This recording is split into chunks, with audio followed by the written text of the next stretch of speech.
Baiklah Bapak Ibu guru hebat, Assalamualaikum warahmatullahi wabarakatuh. Izinkan pada kesempatan hari ini saya Agung Prasetyo, calon guru penggerak angkatan 8. Di sini saya akan memaparkan materi tentang koneksi antar materi modul 1.1 dan modul 1.2. Ada apa di dalamnya? Mari kita langsung lihat paparan dari materi tersebut. Baik Bapak Ibu guru semuanya, kita sekarang memakai model refleksi 4P ya, di mana P tersebut ada yang pertama adalah adanya peristiwa, yang kedua adanya perasaan, yang ketiga adalah pembelajaran, dan yang keempat adalah penerapan. Jadi di sini kita dianjurkan untuk melakukan refleksi dari keempat P yang sudah saya sebutkan tadi. Yang pertama kita langsung masuk saja ke P yang pertama, yaitu peristiwa, yaitu momen paling penting dan mencerahkan pada saya. Ya, berarti momen yang dilaksanakan pada waktu mulai kolaborasi yang pertama tadi. Yang pertama adalah modul 1.1 adalah pola pembelajaran KHD. Model 1.2 merupakan nilai guru penggerak atau nilai-nilai dan peran guru penggerak. Terus yang kedua, filosofi Ki Hajar Dewantara yang bertindak sebagai among, yang menuntut dan menghamba kepada siswa. Ini sudah jelas, di sini kita sebagai seorang pelajar harus menuntun. Di samping itu juga kita harus menghamba kepada siswa. Artinya kita mempunyai harapan kepada si anak tersebut untuk mengembangkan bakatnya. Yang ketiga, menganalisis nilai dan peran guru penggerak berkaitan dengan filosofi pembelajaran KHD. Ki Hajar Dewantara. Nah, di sini kita menganalisis diri kita sendiri. Apa saja yang menonjol dari diri kita? Apakah yang harus dikembangkan? Nah, disitulah kita nanti bisa mengembangkan bakat dan kemampuan kita sebagai guru penggerak sesuai dengan filosofi pembelajaran Ki Hajar Dewantara. Selanjutnya di samping itu ada juga peristiwa-peristiwa yang paling menantang pada diri saya, yaitu yang pertama adalah melakukan aksi nyata filosofi Ki Hajar Dewantara. Ya, di samping ada kegiatan calon guru penggerak angkatan 8 ini, saya juga sudah mencoba untuk melaksanakan PMM ya. Saya sudah mendapatkan 15 sertifikat PMM, di mana itu adalah salah satu hal yang paling menantang pada pembelajaran ini kurikulum Merdeka Belajar. Yang kedua, mengerjakan tugas dengan batas waktu, terutama tugas kolaborasi yang waktunya hanya sehari. Di sini saya sangat-sangat tertantang dengan tugas-tugas yang diberikan walaupun hanya secara daring, namun tugas-tugas tersebut adalah untuk memicu semangat saya untuk lebih mengerti atau belajar dari kegiatan guru penggerak ini. Di samping itu juga kolaborasi dengan teman-teman yang waktunya hanya dibatasi. Ya, kalau kita Zoom pada malam hari berarti paginya kita harus sudah menyelesaikan tugas.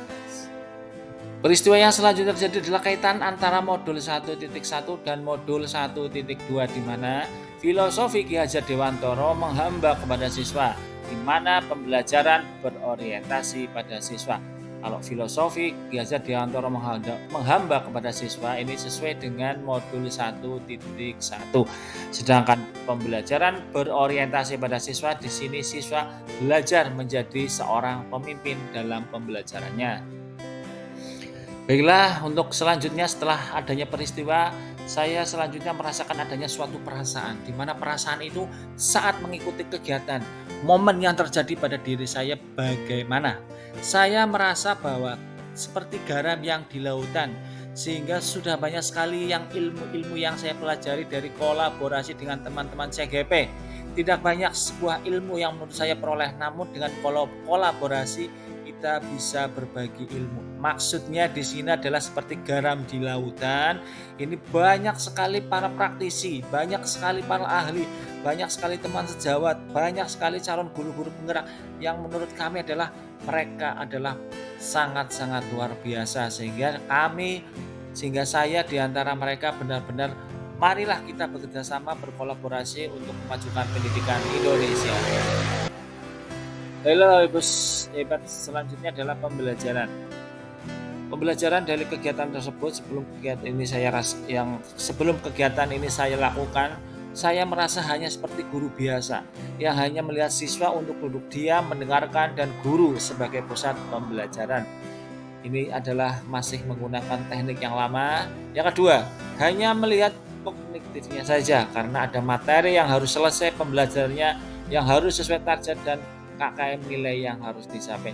Di sini adalah pembelajarannya masih bersifat seperti yang pembelajaran yang dulu ya. Jadi di sini adalah melihat target dan nilai. Yang ketiga, tidak pernah merefleksikan pembelajaran. Jadi kita tidak bisa tahu kelebihan dan kekurangan kita tanpa kita harus merefleksi pembelajaran. Yang terakhir adalah tidak pernah berkolaborasi dengan teman sejawat. Artinya pada waktu melaksanakan pembelajaran kita hanya terpusat pada diri kita sendiri tanpa ada kritik dari teman atau orang lain. Pembelajaran selanjutnya adalah sekarang saya berpikir bahwa saya harus yang pertama pemimpin yang berpihak kepada siswa dan lebih berinovasi sehingga pembelajaran menyenangkan dan bermakna.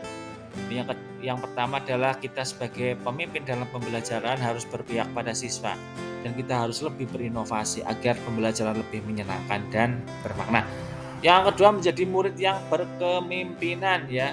Di situ kita melatih siswa-siswi kita untuk lebih bisa maju, bisa tampil dan menjadi seorang pemimpin. Yang ketiga adalah menjadi coach atau pelatih untuk guru yang lain, berkolaborasi. Yang keempat, mendorong kolaborasi dan kita selalu bekerja sama dengan teman-teman kita, bekerja sama dengan lingkungan yang ada di sekolah kita, dan bekerja sama dengan beberapa lembaga dinas yang lainnya. Yang terakhir adalah menggerakkan komunitas praktisi. Kalau di tempat saya menggunakan kegiatan KKG secara rutin. Dari kegiatan yang telah saya laksanakan, di sini saya membagi beberapa kegiatan yang saya terbagi dalam suatu bagian. Yang pertama adalah berpihak pada murid. Artinya kita bersikap among, menuntun ya. Yang kedua adalah reflektif, terbuka dan bertanya pada diri kita. Maksudnya kita reflektif, apakah yang kurang dari diri kita perbaiki, apa yang lebih dari diri kita kembangkan kembali. Ini reflektif masih berkesinambungan dengan mandiri, di mana mandiri ini bergerak dan memotivasi diri kita sendiri ya. Sebagai seorang pendidik kita memang harus mempunyai pandangan yang lebih luas untuk lebih bisa bergerak dan memotivasi. Selanjutnya adalah lebih inovatif. Maksudnya di sini adalah menciptakan hal-hal baru dan berani berkarya. Kita jangan takut akan berbuat kesalahan, kita jangan takut kita gagal.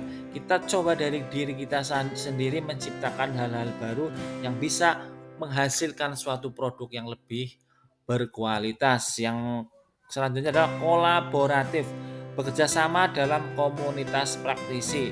Kalau tempat saya ada KKG, ada kegiatan PJOK yaitu guru-guru olahraga dan mereka berkumpul membuat suatu kegiatan komunitas. Mengikuti pelatihan untuk meningkatkan kompetensi seperti di tempat saya dalam pelatihan kurikulum Merdeka Belajar melalui PMM. Itulah harapan-harapan saya yang bisa saya terapkan untuk masa depan jika saya jadi lulus menjadi seorang guru penggerak.